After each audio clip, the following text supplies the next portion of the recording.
Today on Washington TV. Gates says U.S. is increasingly concerned by Iran threat. U.S. says watching Iran elections very closely. U.S. envoy rejects North Korea claims on U.S. aggression. Iran must show nuclear program is peaceful, says UN chief. Russia says bank problems delaying Iran nuclear plant. German human rights group expressed concern about the rise in executions in Iran. And Ahmadinejad reacts to Rafsanjanis' message to Khameinei, saying, "I swear the system is not in danger." These stories and more at televisionwashington.com.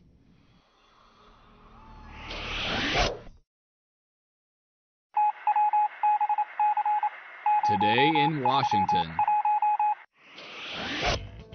U.S. Defense Secretary Robert Gates said yesterday that Washington was increasingly concerned by recent advances in Iran's nuclear and ballistic missile programs. He told a Senate Appropriations Committee panel, quote, "Our concern about the nature of the Iran problem has continued to rise as they continue to make further progress in enriching uranium."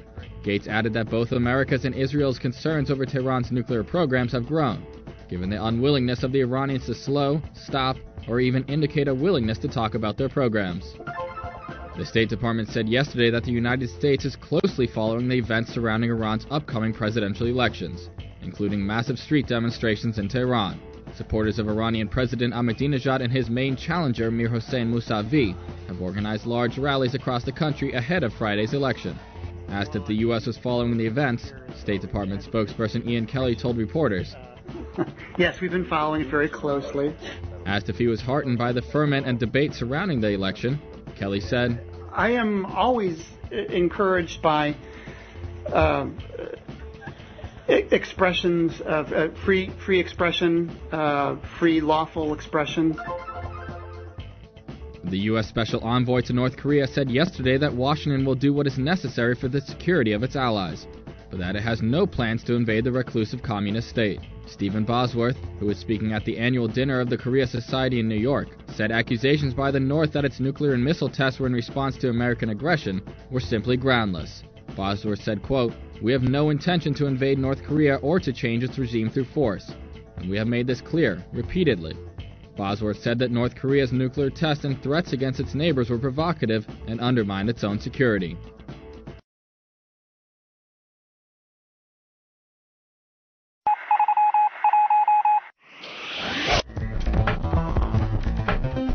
Today's top stories.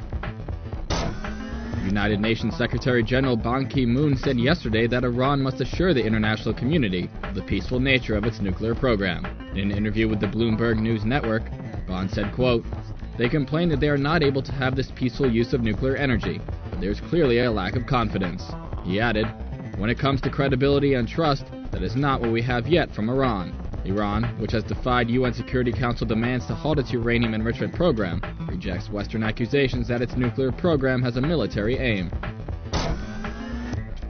In an interview with the Interfax news agency published today, the head of Russia's nuclear contractor, Atomstroyeksport, said that the completion of Iran's first nuclear power plant was being delayed by Russian banks refusing to work with Tehran. Atomstroyeksport head Dan Belenky said, quote, "The problems with financing exist because not all Russian banks are ready to work with Iran, and we have to find alternative options." Belenky did not name the banks and could not say when the 915-megawatt light reactor is now scheduled to go online. Iran's Foreign Minister Manouchehr Mottaki said in March 2009 that Bushehr would be inaugurated this summer. In a statement that was released yesterday, the German Society for Threatened Peoples expressed concern about the steep rise in the number of executions in Iran on the eve of the presidential elections. According to that statement, just in 1 month of May of this year, 52 people were executed in Iran. The statement accuses the government of Iran of violating the rights of ethnic and religious minorities, and emphasizes that the majority of those executed in Iran last year were made up of repressed ethnic and religious minorities. Kamal Zido, the spokesperson for Middle Eastern Affairs, said further that most of orders of execution sentences in Iran were issued by special courts, following a speedy process. As an example, he mentioned the execution of 3 persons accused of being implicated in the bombing of a mosque in the southeastern city of Zahedan. The executions were carried out just 2 days after the bombing. Today in election news. Speaking to a huge crowd of his supporters in Tehran today, Mahmoud Ahmadinejad said that Iran's election scene had transformed into an organized psychological warfare and calculated battle against the Iranian nation.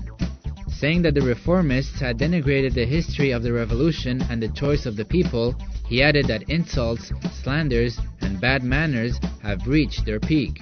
In an indirect reference to the stance of pro-reformists and to Expediency Council Chief Akbar Hashemi Rafsanjani on Iran's nuclear conflict, he asked his audience, "Do you remember when they, the UN Security Council, passed this first resolution? They cooperated with the enemy and, using their unearned wealth, created a heavy crisis in the housing arena. They said, 'Why don't you want nuclear energy? The nation and the country are in danger.' And in reality, they were translating the words of former US President George W. Bush into Persian." Referring to his critics, Ahmadinejad said that in the past 4 years, he had tried to block them from reaching into the public fund. But he added that his opponents continue to be obstructionists throughout the system. He vowed to his supporters, "God willing, during my next term, the hands of all obstructionists must be cut short." Alluding to Rafsanjani's letter to Ayatollah Ali Khameinei, in which the Expediency Council chief asked the supreme leader to take corrective action against Ahmadinejad for insulting his family, Iran's incumbent president said, "They say with your comments the Islamic Republic system has been disgraced. I would like to say that the system is the very people who have always been present on the scene. I swear to God, the system has not been endangered. Rather, the chain of power, wealth, and interest of a small group have been endangered." At a large gathering of youth and university student supporters of pro-reform presidential candidate Mir Hossein Mousavi yesterday, the candidate's wife, Zahra Rahnavard, who was speaking at Tehran's Shahid Haydarnia sports complex, called for political prisoners in Iran to be freed. She said, "We are tired of having chanted the political prisoner must be freed from the time of the constitutional revolution to today, and we want this slogan to finally become reality." Addressing the students at the sports complex who were chanting death to the dictator, Rahnavard said that all Iranians desire to have an Iran that is developed and full of creativity and innovation. She added, "You seek a logical agenda which is far from sorcery and superstition. You are tired of schemers who make false cases. You are tired by the infractions committed by the country's number 2 personality in front of your eyes." Rahnavard stressed that Iranians are tired of hunger, class divisions, and the existence of millions of poor people, which is the result of the arms-driven policies of the current government. She said, "We want creative production, not an economy that is run by relief committees and charities." She also said that eliminating discrimination in any arena is a national slogan of Iranians.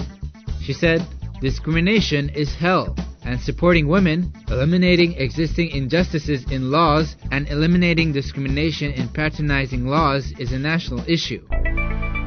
Iran's Foreign Ministry spokesperson Hassan Ghashqavi said today that voter participation in the upcoming 10th presidential election will fortify the Islamic Republic's strength at the international level.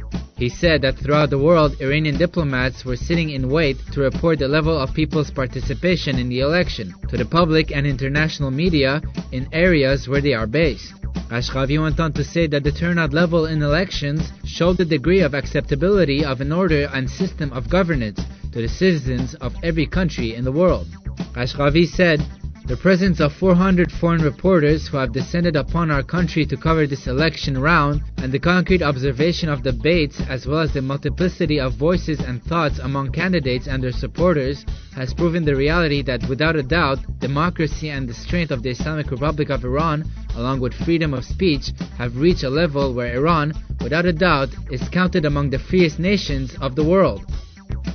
These stories and more at televisionwashington.com.